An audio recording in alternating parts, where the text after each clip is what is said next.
Hello, everybody. I'm Connie Jo with Soul Navigation, and today we're going to go through the transits for December of 2025. And there's some interesting things going on. We're going to have a repeat of the Grand Water Trine that we had in November, except this time it's going to involve the moon as well, which is going to be really nice. We have two really long void, of course, moons and a rather complicated full moon in Gemini, along with Neptune going direct. So stay till the end. I'm going to go through every zodiac sign, listen for your sun, moon, rising, and Venus sign. As a matter of fact, we have all of the signs in our zodiac, so you may want to listen to all of those for further information about how these transits are going to affect you. So let's get into these transits. So starting with December 1st, the moon in Aries will be moving into Taurus in the PM. But here's the thing. There is a void of course moon that's going to last approximately 9 hours. And I'm going to explain more about the void of course moon. It will be from around 1:15 p.m. Eastern time to around 10:15 p.m. Eastern time. You can calculate that. If you're Pacific time, of course, it'll be 3 hours earlier and so on. But the void of course moon goes like this. So as the moon moves through a sign, it takes approximately 2.5 to 3 days for the moon to go through a sign. As it reaches the end degrees of the sign, if it's no longer making an aspect, a major aspect, here's the thing, it has to be a major aspect, which would be the trine, the square, or the conjunction. I think some people even include the sextile in the major aspects. But as it quits making aspects or it stops making aspects to other planets as it gets to the end degrees, it's called void of course, meaning it won't make another aspect to another planet until it leaves the sign. So the void of course moon is notorious that it's like you don't start anything on the void of course moon, you don't do anything or have a project or a meeting that you really want results from because nothing will come of it. That is the whole premise of the void of course moon, that nothing will come of it. Usually the void of course moon lasts a couple hours. It's not really that long before it makes another aspect to other planets. But in this case, we do have a very long void of course moon on the 1st. So I wanted to tell you about it. So those 9 hours of the 1st, try not to start anything new or do anything that's really important, have an important meeting or conversation that you really want results from. Okay, I hope that's explained that well. I think Meredith probably has some videos on the void of course moon. Okay, on the 2nd, Venus at 2 degrees of Sag will be making a sextile to Pluto in Aquarius, which is really lovely energy. You may feel extra loving or want to spend a little bit of extra money on someone you love that day. It's nice because Venus and Pluto in a harmonious aspect can be really deep and loving and beautiful. So this is likely to be a good day if you, especially if you have planets in Sagittarius or Aquarius, and the moon that day will be in Taurus. All right, on the 4th, we have a full moon in Gemini at 13 degrees. Okay, this is going to be somewhat of a complicated full moon. It actually makes an exact square to the transiting nodes in Pisces and Gemini, the North Node being in Pisces, the South Node being in Gemini. So we have this mutable grand square. Oops. The South Node being in Virgo, the North Node being in Pisces, with the full moon in Gemini, of course, opposing the sun in Sagittarius. So again, this mutable grand square, this is actually called the cold moon. So this is really about connection and communication, but it's also about the soul's journey and how to get there with the nodes coming in a square at this time. So the energy seems a little bit complicated. Even to me as an astrologer, I feel a little bit bamboozled by this, but because I think it brings a bit of confusion. But at the end of the day, it's gaining the knowledge that you need, Gemini, on how to reach the North Node, Pisces, using the energy from the Sun, ruled by Jupiter in Sagittarius, and making a good balance again with analyzing the communication that you have and what you're learning in Virgo. So it's really bringing in all of that mutable energy and making good use of it.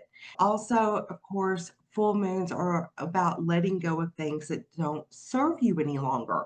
If you let go of things having to do with the moon in Gemini, you may decide that you let go of some social ties or something like that, or that you no longer need to be in communication with someone. And then you use that South Node in Virgo to further analyze that information. What's interesting to me as an astrologer is that we've got Mercury ruling the full moon and Mercury ruling the South Node in Virgo, with Jupiter ruling the Sun in Sagittarius. And Jupiter was, before Neptune was discovered, the ruler of Pisces. So it's this expansive, optimistic energy versus the knowledge we have and how we analyze that knowledge to get to that expansion. So it's a very interesting full moon. Please use this energy to your best advantage. But it's about really about discerning your own personal truth, especially where this fall, depending on what houses this mutable grand square falls in your chart, especially. So it's the last full moon of the year, and I really think it's a very interesting full moon. If you want to know more about this full moon, let's have a reading because I think I can do a little bit better looking at your personal chart than I can trying to describe how it's going to be for everybody. But I do think it's going to be challenging. Okay. All right. So on the 6th of December, Mercury at 24 degrees of Scorpio makes a trine to Jupiter in Cancer. And then on the 7th, the moon will also be moving into that grand trine energy because it also makes a trine with Saturn at 25 degrees of Pisces. Everybody write down the 6th and the 7th of this month of December because it's going to, that grand trine water energy is going to bring this emotional good feeling, the optimism of Jupiter, but it tones it down a little bit because Saturn's in there. And then, of course, we have Mercury, the planet of communication. So I think this is going to be a really nice day for everyone, especially if you have planets in the water signs of Scorpio, Cancer, or Pisces. All right, so just remember the 7th is when the moon is going to move into this grand trine as well. It will be around 25 degrees of Cancer, close to that Jupiter. Really lovely energy. All right, on the 8th, we have Mars in Sagittarius at 25 degrees, making a square to Saturn in Pisces. I actually wrote down combat versus stern coldness. When Mars and Saturn move into a square with each other, I think the energy is a bit depleting because Saturn seems to zap the energy of planets that it touches, especially in a square. Look to where Sagittarius at 25 degrees is in your chart and where Pisces is at 25 degrees, excuse me, Saturn and Pisces at 25 degrees to see where this energy is going to be happening the most. But you may feel like you want to move into action, but you feel restricted, you feel held back. And it really depends on the houses in your chart, what area of your life this is going to happen in. If it were the first and fourth house, perhaps it's you having combat or some kind of restrictions around a family gathering or something. There's plenty of examples I could use, but really look to where those planets are in your chart. And the moon will be in Leo that day. I love the moon in Leo. It will also be in Leo on the 9th. Everybody thinks that the water signs are maybe the most romantic, but Leo is certainly a romantic sign. So maybe time to go on a date. I would wait till the 9th. The 8th may not be the best time to go with that square from Mars to Saturn, but romance could be in the air on the 9th. The 10th, Neptune goes direct at 29 degrees of Pisces. Now, if you have a lot of Pisces in your chart, if you're Pisces rising, Sun, Moon, Venus there, this could really affect you having Neptune, the ruler of your sign, going direct again. You may feel a bit more energized, you're ready to go. It could also bring clarity again, where you may have felt a little bit murky or confused. Mercury at 28 degrees of Scorpio is going to be in an opposition to Uranus in Taurus. This is interesting energy because Mercury and Uranus together can be really saying things impulsively that maybe you don't mean, communicating in a way that could be a bit out of the blue or unexpected. But it could also bring a brainstorm your way where you get these sudden downloads. When Mercury and Uranus are together, I think even in the opposition, you may get beautiful downloads from your higher self or from the universe, however you like to frame that. And a lot of times, if we have this in the natal chart, if Mercury and Uranus are making an aspect and it's not exactly harmonious, we'll be getting messages from the universe, but then we'll go, oh, that's just me. Oh, that's just me. So just know that this day that you may actually encounter some energy from the universe that's really helpful. I actually don't hate it, Mercury making that opposition to Uranus. All right, on the 11th, Mercury makes its way into Sag. By the way, the moon is in Virgo on that day. So Mercury moving into Sag, oh boy, is it different than when it was in Scorpio. There enters in this kind of optimism and you feel a bit expansive. You don't dwell on things quite as much as when Mercury's in Scorpio. The energy moves just a little bit faster, maybe. And this is on the 11th. Now, on the 12th, the moon enters into Libra and the AM hours. Christmas shopping, anyone?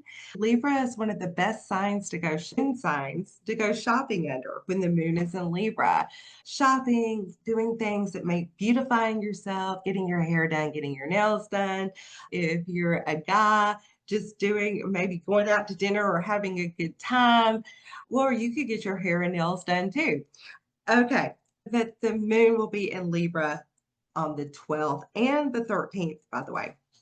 Okay, also on the 13th, Mars at 28 degrees of Sagittarius is making an inconjunct to Uranus and Taurus. So when we have an inconjunct, this means that the signs are 5 signs apart. So Sagittarius is 5 signs away from Taurus. They have absolutely nothing in common at all because we have mutable fire and we have fixed earth. But when we have this inconjunct in the universe, we don't know which direction to go, but Uranus is making us a little bit nervous, bringing a bit of nervous energy. And it sometimes if we can get these things to work together, you could pull off a project like you've never pulled off before with Mars and Uranus together. But there's something about the inconjunct that can be magical. So I just wanted to throw that in there. But when you have Uranus and Mars together, it can be a challenging thing because sometimes when Mars and Uranus are together, accidents happen. Just be really careful on the 13th when you're driving or hanging your Christmas lights or whatever. Just be extra careful, take extra care. Mercury at 2 degrees of Sagittarius is making a sextile to Pluto in Aquarius. This is that loving energy with Mercury and Pluto. You may speak deeper, think deeper. And when I say speak deeper, your communication may move into a deeper level because Pluto is there. This could be a good day to take a class, to watch some astrology videos, or do some spiritual work with Mercury making this beautiful sextile to Pluto because you'll be able to Pluto helps us focus sometimes, believe it or not. All right. On the 14th, Mars at 29 degrees of Sagittarius moves into a square with Neptune in Pisces. And Mars making this square to Neptune can be almost a bit combative because it brings confusion. It can even bring deception. Now, when Mars is in harmony with Neptune, it can actually be really sexy and romantic. But with the square, it can bring a bit of confusion about what you need to do, where you're going to go, what you're going to say, what your next move is. Neptune brings like the Debbie Downer effect to the Mars energy a bit. So just something to be aware of that day. And then later on that day, Mars enters Capricorn where it loves to be. Mars is at its joy in Capricorn. This is one of the words they used in traditional astrology. You have planets in detriment, you have planets in exaltation, and you have planets in fall or joy. So Mars really loves to be in Capricorn. And as it starts its trip into Capricorn, just know that you may feel a little more ambitious. You may feel more like working than playing, but you can definitely get a lot done when Mars enters into Capricorn. On the 15th, the moon will be in Scorpio, one of those days to really think, make investments. Scorpio, I don't think people realize how good people with a lot of Scorpio placements are with money and investing. Actually, Scorpio rules that eighth house of other people's money and investments. So when the moon is in Scorpio, you may want to make some investments that day, or at least plan, how to spend your money over the holidays, maybe. There's a lot you can do with that moon in Scorpio, but it's definitely a deep emotional place for the moon to be. On the 16th, we have the sun at 25 degrees of Sagittarius, making a square to Saturn in Pisces. And again, when we have this square energy, this challenging energy, especially with the sun and with Saturn, here's what happens. Saturn, especially when Saturn is making a challenging aspect to one of our lights, the sun or the moon, there's a depletion of energy there. It zaps your energy. It can make you feel tired, frustrated a bit, because Saturn can bring roadblocks, especially when it's squaring the sun. So you may wake up with plans for the 16th and then feel like every time you try to do something, Saturn stops it. I plan to go shopping. Oh my God, the car won't start. Your friend stands you up for lunch. Whatever. It can be a myriad of things, but the sun making this square to Saturn can be some challenging energy for sure. On the 17th, the moon enters Sagittarius in the AM. The Sag moon is a lovely, optimistic moon ruled by Jupiter. Just remember not to be overly optimistic or spend too much money while the moon is in Sagittarius.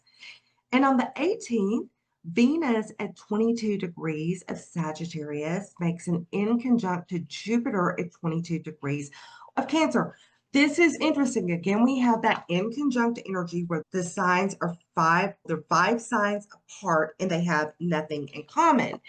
Venus in Sagittarius, which is mutable fire, and then Jupiter in Cancer, which is cardinal water.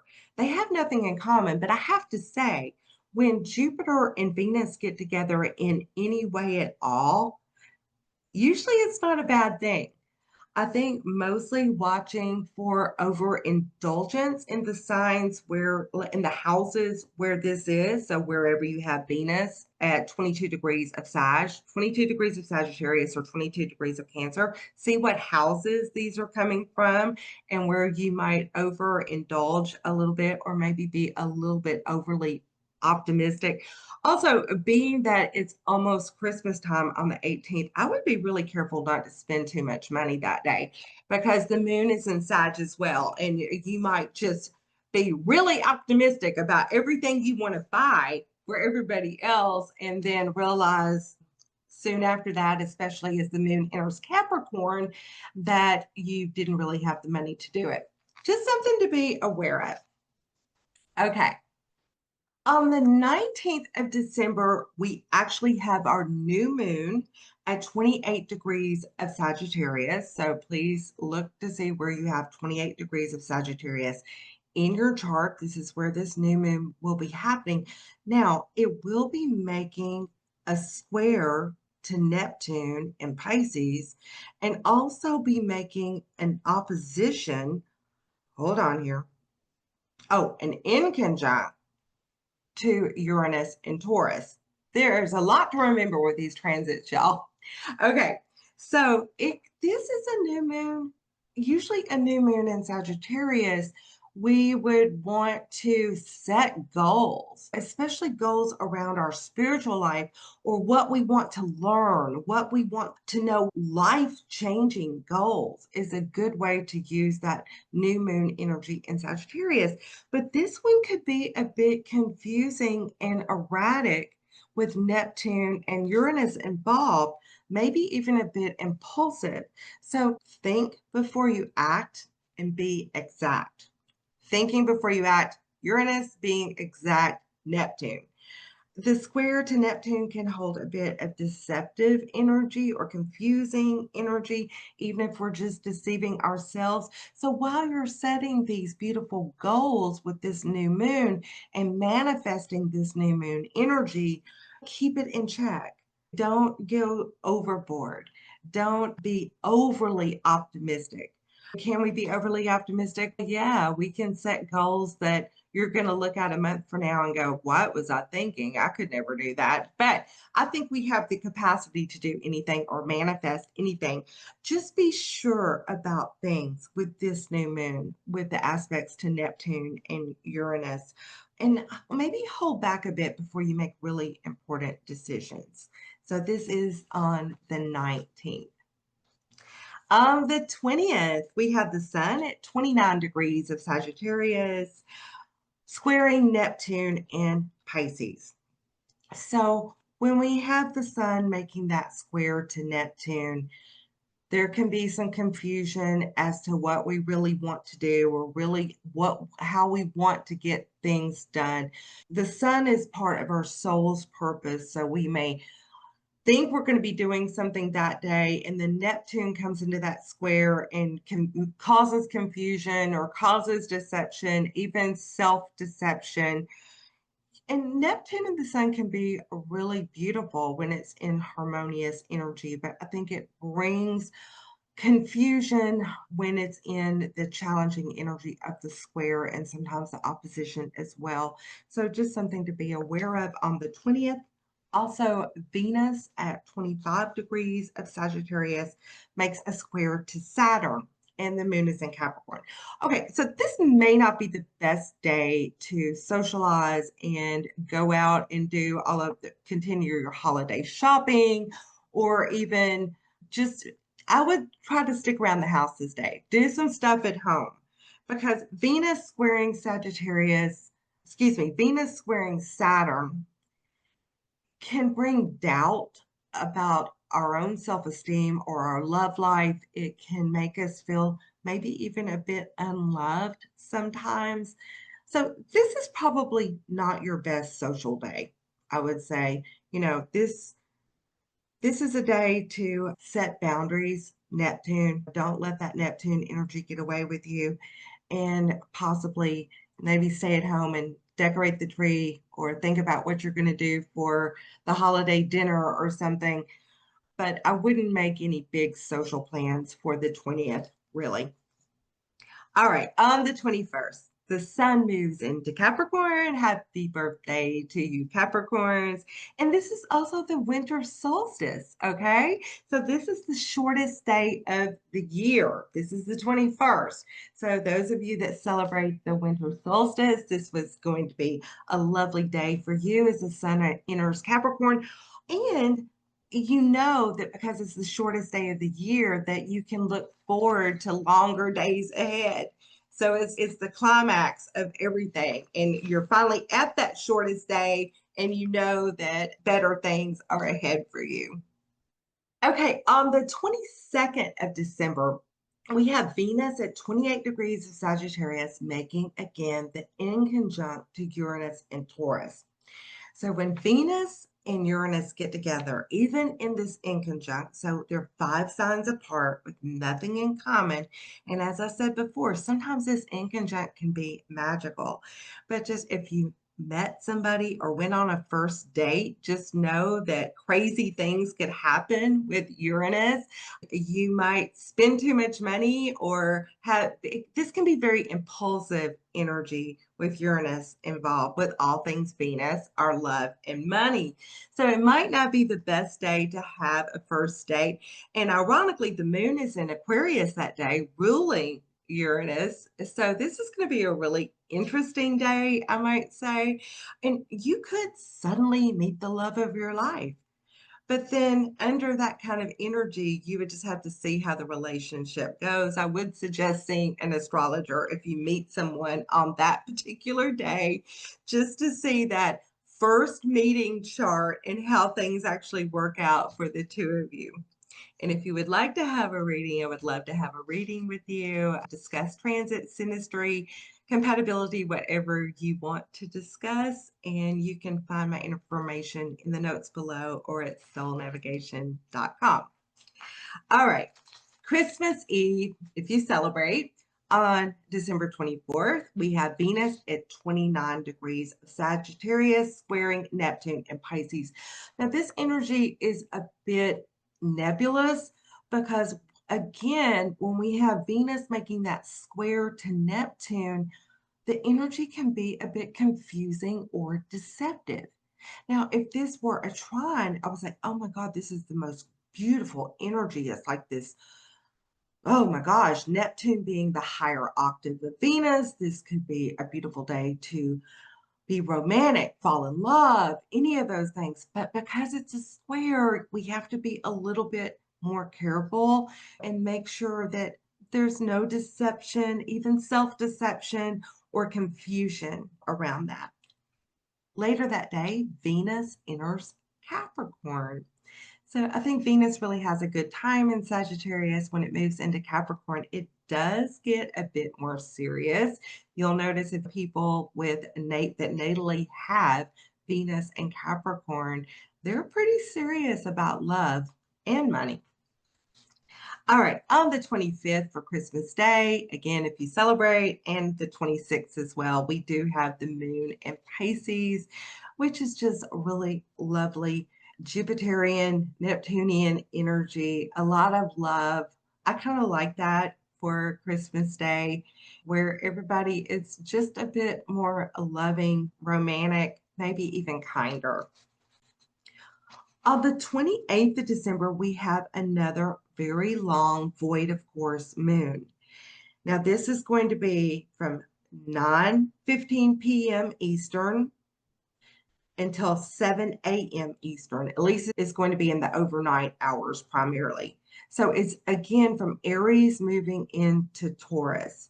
And I did explain about the void of course moon earlier, but basically as the moon moves through the signs, as it gets to the very end of the sign, if it's no longer making a major aspect, the square, the trine, the conjunction, or the sextile to another planet is considered void of course.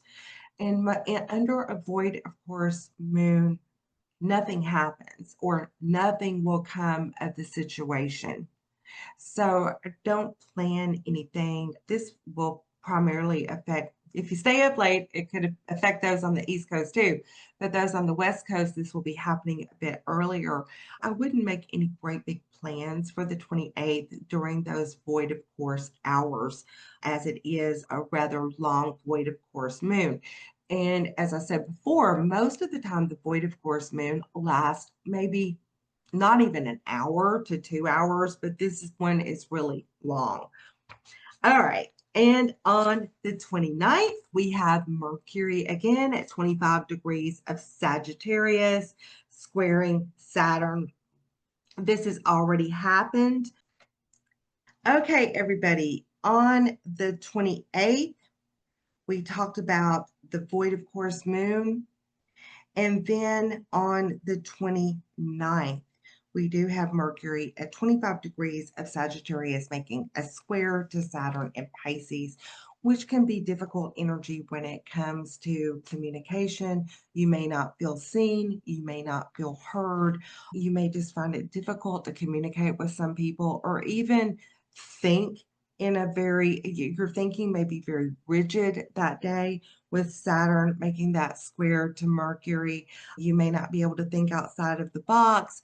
Usually when Saturn and Mercury get together in a harmonious way, it's a good day to get things done where you have to really think about things. But with the square, it puts that stop or that roadblock in front of you when it comes to your thinking and communication. So something to think about on the 29th of December. This may not be a good day to socialize at all or to really have those important conversations with someone. And on the 30th, there's not a ton going on, but the moon is still in Taurus, which is a really nice placement. It feels very secure, homey, comfortable. It's a good day to cuddle up with a loved one or your pet and watch a movie or just spend time loving on people. And finally, to end our month, the moon moves into Gemini on the 31st. So everybody, I just want you to stick around. I'm going to go through all of the zodiac signs and really get into some detail about each sign, about what to expect from the transits of December 2025. And listen for your rising sun, moon, Venus, all of those. Actually, listen to every sign because in our horoscope, we have every sign there in somewhere. So it may be a good idea just to listen to every single one of them. So as promised, we're going to go through each zodiac sign. And as I said, please listen for your sun, moon, rising, Venus. And it might be a good idea just to listen to all of the signs so that you can see what's going on with your family and friends as well. All right, let's start with you, Aries.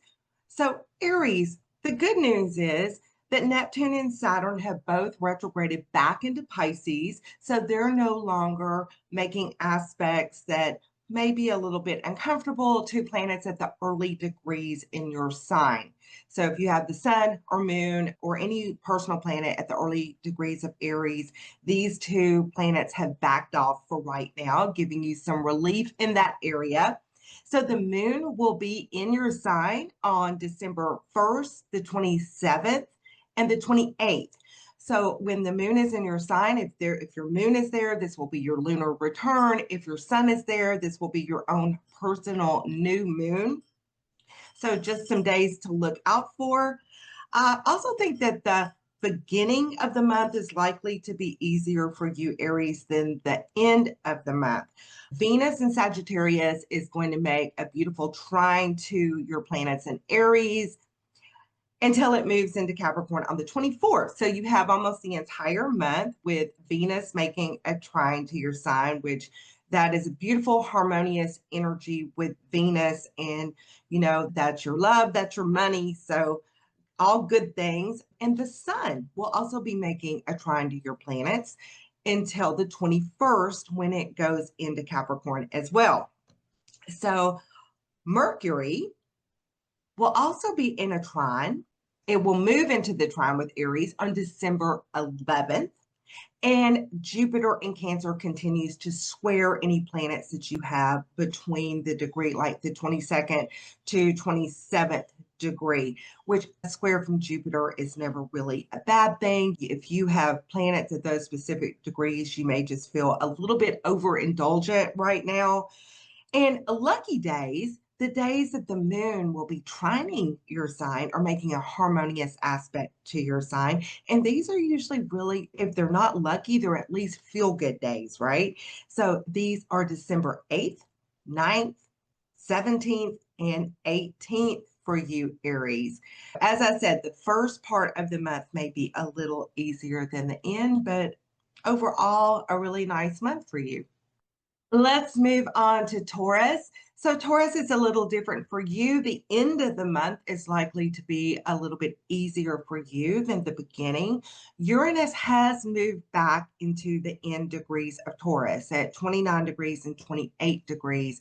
So if you have planets or angles at the very end of Taurus, Uranus is again going to be affecting those areas, those personal planets or angles, which can cause disruptions. It can also cause moments of inspiration as well.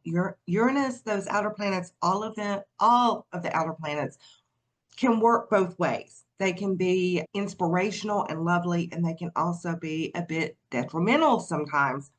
So Pluto in Aquarius is squaring your planets in early degrees, which means this is a difficult aspect. If you have planets from 0 to 3 degrees of Taurus, then Pluto is making this square to planets in that sign. And Pluto transits last for a very long time. So, this could, because it moves so slowly, then it retrogrades, and then it comes back and hits that point again. So you may be already be used to that energy if you have planets at the very beginning of Taurus. The moon will be in your sign on December 2nd and 3rd, and also on December 29th for your lunar return, or possibly if your sun is there, your personal new moon. And on December 14th, Mars in Capricorn will move into a lovely trine with planets in Taurus. When Mars moves into a trine with our planets or a harmonious aspect, sometimes it makes us a little bit more energetic and moving into action, and it can be very nice. The sun in Capricorn will also trine Taurus planets starting the 21st. It's always nice, again, to have the sun making that harmonious aspect to your planets or your angles. It feels good for one thing, and it also makes us a little bit more productive for another thing. And Venus in Cap, it will move into a trine with Taurus on the 24th. It will be in Sag to the 24th. So this is why I believe that the end of the month may be a little bit nicer, luckier, easier than the beginning of the month, because you'll have these planets coming in and making a lovely energy to your planets in Taurus. So your lucky days are December 10th, 11th, 20th, and 21st. And these are the days that the moon will be in your fellow earth signs, making a lovely aspect to any planets you have in Taurus. Okay, let's move on to Gemini.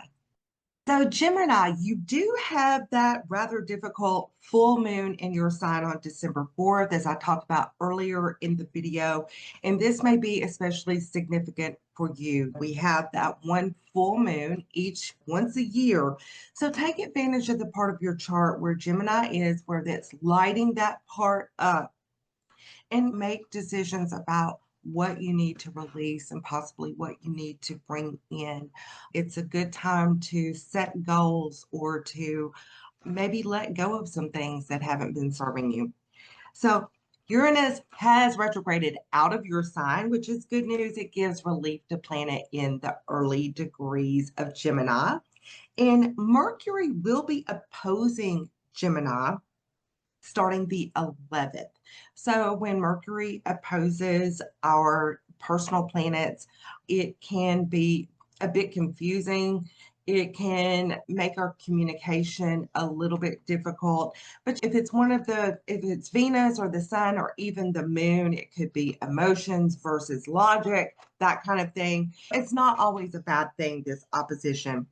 And the sun and Sag will also be opposing Gemini planets until the 21st. So again, the sun making that opposition, it can be a little bit difficult. I personally think that squares are a little bit more difficult than the opposition, but just know that energy from the sun will be opposing your planets and it can zap a little bit of your energy. Hello, Taurus, a little bit of your energy, maybe. Also, Mars and Sagittarius will also be opposing Gemini planets until the 14th. So again, when we have the sun or Mars opposing our personal planets, we may feel a bit depleted, a bit fatigued, but sometimes that's the worst of it, depending on which personal planet that is making the opposition to and which house it's in. And if you want to learn more about your personal transits, you can book a reading with me. Please see the notes below or go to soulnavigation.com. All right. Saturn and Neptune will again be making a square to planets at the end of Gemini. So this would be from 25 to 29 degrees. This has already happened once. So you may already be a bit used to this energy, but when Saturn or Neptune squaring our personal planets can bring a bit of confusion, maybe even delusion at times, but it can also be inspirational. The square is harder to deal with than that harmonious energy of the trine or the sextile. And then Saturn, sometimes Saturn just really depletes our energy, especially if it's squaring one of our lights, our sun or our moon. And it can make us feel restricted in some areas. If it's squaring your Mercury, you may feel that your communication is restricted or people aren't hearing you, that you're not being seen, that you're not being heard. The end of the month will probably be a bit easier for you, Gemini, than the beginning. And your lucky days, when the sun will be in your fellow earth sign, excuse me, the moon will be in your fellow earth signs, are the 12th, 13th, 14th, 20th, and the 21st. So these should be good days for you. Okay, Gemini, mistake time. Not the 20th and the 21st. I was actually looking at Taurus. Your lucky days will actually be the 12th, 13th, 14th, the 22nd, and the 23rd. I just wanted to get that clear so you can manifest on those days when the moon is making a lovely energy, lovely trine to your sign and your planets in Gemini. All right, let's move on to Cancer. Okay, for you, Cancer, you're definitely going to benefit from the grand trine that will include your sign as well, this beautiful grand water trine. The moon will be in your sign on December 6th and 7th, and the 7th is when the moon is going to get involved in this grand water trine as well. So take advantage of this day on the 7th. I think it's going to be a really good day for you. And Cancer, just remember that the moon is your ruling planet and maybe the most important planet for you. So it gives it even more importance than possibly even the other water signs. Okay, Jupiter is still in your sign, bringing expansion and optimism to the planets at angles that it's touching right now. The sun is going to oppose your planets in Cancer. And this will start the 21st as the sun moves into Capricorn. So I really think the beginning of the month may be a little easier, a little better for you than the end of the month. Mars and Capricorn will also be making an opposition to your Cancer planet starting the 14th. Now, the opposition from Mars and the sun can sometimes bring a little bit of depletion to our energy. We may not feel quite as productive as we are when the sun's not or Mars is not opposing our personal planets. And Neptune and Saturn have both moved back into Pisces. They've retrograded back to Pisces, and they're in a trine again to planets at the end degrees of Cancer. So this is nice for you as well. Your lucky days are December 15th, 16th, 25th, and 26th. I think it's going to be a nice month for you Cancers. So for you, Leo, the moon will be in your sign on the 8th and the 9th of December. So this will bring either your lunar return if you're a Leo moon, or a new moon for you, your personal new moon if you're a Leo sun. You'll be receiving really good energy from the sun until the 21st, until it moves into Capricorn. So this trine that it's making from Sagittarius, the sun is your ruling planet. When the sun moves into Sagittarius and Aries, it's probably a really good time for you, Leo. So I expect the beginning of the month is going to be really good. Mars will be making that trine until the 14th and Venus until the 24th. And then Mercury will make the trine starting the 11th. So you've got some really nice energy coming from Sagittarius, making harmony to any planets or angles you have in Leo. So take advantage of that harmony while you can, because you're likely to feel pretty good at this time. Uranus has moved back into a square with angles and planets at n degrees of Leo. So you've already been through this. You've already had that Uranus energy making the square to those planets. So this is a repeat of when it was there several months ago. I didn't look at the exact dates, but again, this is energy that you've already had before, although it may not be the funnest of energy. Sometimes Uranus can bring some pretty cool things to us, though.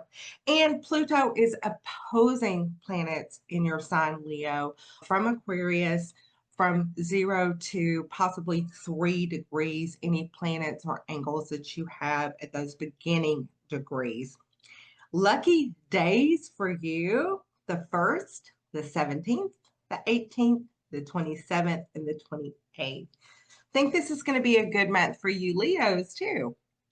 All right, let's look at Virgo. Virgo, the moon will be in your sign on December 10th and 11th. So this will bring the energy of a lunar return when the moon comes back to its natal place every month. I always look at that because the house that the moon is in tells you the energy that you'll be putting in with your emotions that month. So I always look at my lunar return, or it could be your personal new moon if your sun is in Virgo. So Saturn and Neptune have moved back into a square with planets at n degrees of Virgo.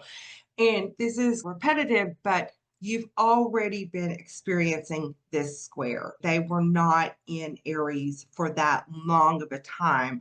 They've retrograded back into Pisces. And again, so you're experiencing this square and bringing back possibly a little bit of confusion or deception, maybe some restrictions, or even a bit of frustration or feeling tired if you have planets at the n degrees of Virgo. So Mercury will move into a square with your angles and planets on December 11th. Just be aware of that when Mercury squares our personal planets and angles. Sometimes there's confusion with communication. Mercury is out of retrograde this month, but it feels like that Mercury retrograde energy where there's a little bit of unclear thinkings and communication sometimes when we have that challenging square from Mercury. And Mars will be trining your planets from Capricorn starting the 14th, bringing some energy to planets and angles that you have in Virgo. And the sun will enter Capricorn on the 21st, making that lovely trine as well. And I think the end of the month will probably feel better than the beginning of the month. That will bring maybe some nice New Year's Eve energy for you, Virgo. And your lucky days are the 2nd, 3rd, 20th, 21st, and the 29th. So Libra, for you, the moon will be in your sign on the 12th, the 13th, and most of the 14th for your lunar return or personal new moon if your sun is in Libra. And Saturn and Neptune have both moved back into the Saturn and Neptune have both moved to the end degrees of Pisces. So you're getting a little bit of relief from that square for planets that you have at the beginning of Libra. So that's really nice. Venus in Sag will be sextiling your Libra planets till the 24th. The sextile is always nice. It's harmonious. It may be as like you have to use that energy a little bit more than with the trine. It's maybe not be it's easy, but it's still lovely energy. Mercury in Sag will be making a sextile to Libra planets starting the 11th. And then Mars will move into a square with your planets as it moves into Capricorn on the 14th, and then the Sun following on the 21st. And that challenging energy from Mars and the Sun making that square, you may feel a little challenged with energy or your productivity with the Sun and Mars making that square. So the beginning of the month may be the best part of the month astrologically for you, Libra. And Jupiter is also making a square to any planets you have, like between the degrees of 22, probably to 26 or 27 degrees of Libra. The square from Jupiter, Jupiter being a benefic planet, is not a negative thing necessarily, but sometimes it does cause a little overindulgence. Be careful when you go shopping that you don't spend more than you want to, Libra. Okay, and the lucky days for you are the 4th, 5th, 22nd, and the 23rd. Hey, for you, Scorpio, the moon will be in your sign the 15th and the 16th. If you have your moon or your sun in Scorpio, this will bring your lunar return or your personal new moon. Uranus has moved back into an opposition with planets at the end of degrees of Scorpio, energy that you've been used to because Uranus was in Taurus for a very long time. So just be aware that it can cause some maybe erratic or impulsive energy if you have planets at the very end degrees of Scorpio. Excuse me, this is a square, not if I said opposition, I meant the square. Okay. No, the opposition, whoops. Neptune and Saturn have moved back into a trine with planets at the end degrees of Scorpio, which is very nice. And Saturn and Jupiter are also part of this grand trine that's going on. That's really nice for everyone. And it's a mixed bag for all of you with a lot of Scorpio placements because Mars, Venus, and the Sun will be moving into sextile energy with the Scorpio planets toward the end of the month as they move into Capricorn. So I really believe the end of the month may be a little bit more comfortable for you, Scorpio, than the beginning. Mars is moving into Cap on the 14th, the Sun on the 21st, and then Venus on the 24th. And then you continue to have luck from Jupiter making a lovely harmonious trine to any planets or angles you have in Scorpio. Your lucky days are the 6th, 7th, 25th, and 26th. Okay, for you, Sagittarius, busy month for Sag. Happy birthday for you that have planets, your sun in Sag for the December part of the month. Happy birthday to you, Meredith. The moon will be in your sign the 17th and the 18th with a beautiful new moon on the 19th at 28 degrees of Sag, which I really discussed more in the transits part of the video. And Mercury will enter Sag on the 11th, bringing the sign of communication into your sign, Sagittarius. And the sun will be in your sign until the 21st, highlighting any planets or angles you have in Sagittarius.